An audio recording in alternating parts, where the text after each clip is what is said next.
En el tutorial anterior abordamos cómo identificar y conocer en qué consiste un fenómeno de resistencia al cambio que queremos implantar en nuestra organización. Y en este tutorial nos centraremos en dar algunas orientaciones para poder dar soluciones a esas resistencias, para poder erradicarlas, que sería la solución ideal, o bien para poder minimizar su impacto. Como hayamos visto anteriormente, el cambio es el factor central de todo proceso de mejora. La gestión adecuada del mismo mejora las posibilidades de que ese proceso sea exitoso, pero un gran peligro acecha, la resistencia al cambio. Esta es definida por Ansoff y McDonnell como un fenómeno que afecta al proceso de cambio retrasando su inicio, retrasando y dificultando su implantación y aumentando su coste y o saboteándolo o absorbiéndolo dentro de la confusión de otras prioridades. Es decir, es todo aquel factor que afecta al normal desarrollo de la implantación de un cambio. Para poder abordar estas situaciones, lo primero que hay que hacer es identificar y definir la resistencia al cambio, dónde está, qué profundidad tiene, etc.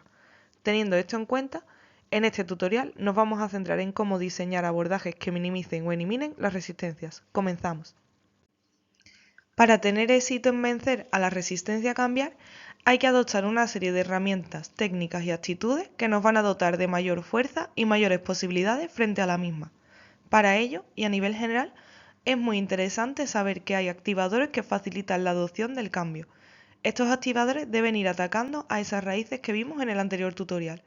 Entre ellos podemos encontrar reconocerse en una situación de crisis, donde cada vez hay menos certidumbres y garantías. Las amenazas internas y externas son cada vez más complejas y comprometen la sostenibilidad del sistema. Si se percibe que la situación es peligrosa, es mucho más fácil que se acepte el cambio. Un liderazgo que muestra el camino a seguir, canalizando los temores y el pánico de las personas, sus esperanzas y sobre todo sus energías. Una voluntad entre todos para trabajar juntos, para salir conjuntamente de la crisis que estamos sufriendo en ese momento, esa problemática que nos acecha. Un fuerte instinto de nuestra supervivencia, donde nuestro lema es que el cambio no es una opción. Hay que conseguir poner por delante del miedo a cambiar la necesidad de un cambio para poder seguir existiendo. Poder disponer de estas técnicas y actitudes facilitará las cosas, por tanto, hay que trabajar en su implantación o consolidación. A partir de aquí, entendiendo que existen estos activadores que facilitan el proceso de cambio, nos va a permitir trabajar en una serie de áreas para vencer las resistencias. Se suelen identificar 7: la sensibilización, la formación, la información, la participación, el feedback de resultados, la presión por pares y los incentivos y sanciones, que veremos a continuación. Sensibilización. Facilitar la adopción de una actitud de interés hacia el cambio, empezar a hablar del tema. Esto ayuda a crear la necesidad de cambiar para superar la crisis y mejorar. Es necesario determinar de manera clara el propósito del cambio, el objetivo, dejar claro que hay un plan, lanzar el proyecto poniéndolo en la primera línea de atención. Formación. Aprender otra forma de realizar el trabajo es inherente al proceso de cambio. Para ello, hay que identificar las necesidades concretas, encontrar la forma de resolverlas y ejecutar el plan. Es muy importante que la formación sea lo más personalizada posible y vinculada al desarrollo del profesional. Información. Estrategia básica para el éxito del proceso de cambio. Es la gran medicina ante la mayoría de las resistencias. La información debe ser suficiente, comprensible y verídica, además de honesta, transparente y completa. La hipótesis del cambio implica un esfuerzo. Por tanto, no se puede ocultar nada a los directos implicados en el proceso. Participación. Hay que implicar a los profesionales en el proceso de cambio, haciéndoles partícipes de la toma de decisiones sobre el tipo y el contenido del cambio. Así, se consigue que las personas asuman el cambio como propio y no impuesto, y que se enlacen incluso emocionalmente con el proceso. Hay que conseguir implicar al máximo número de personas aunque no sea al mismo nivel. Feedback de resultados.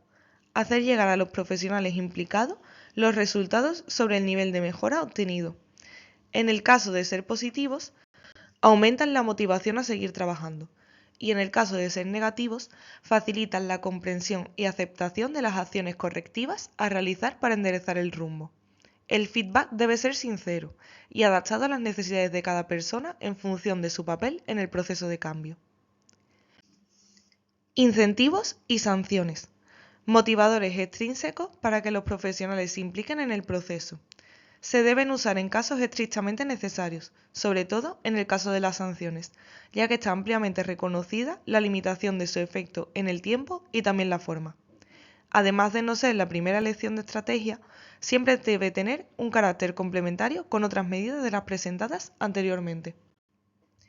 Aquí presentamos un ejemplo de formato para trabajar la resistencia al cambio, donde lo que vamos a utilizar es esta tabla. Es la lista de manifestaciones por las que hemos identificado esas barreras o resistencias, qué causas son las que las han provocado, a qué personas afecta, con qué intensidad y cómo vamos a resolverlas. Para terminar, queremos recordar que los procesos de cambio no suelen ser fáciles. Para vencer la resistencia al cambio organizacional hay que partir de una necesidad común y a partir de ahí buscar las mejores estrategias y tácticas para facilitar las cosas. Cada resistencia requiere un abordaje específico, no hay soluciones genéricas. Hay que asumir que las resistencias a vencer son totalmente indisolubles a cualquier proceso de cambio y, por tanto, hay que adoptar esta serie de tratamientos al cambio con la mayor naturalidad posible. No hay que caer en el desánimo y estar siempre dispuesto a mantener el camino, aunque haya que cambiar el paso.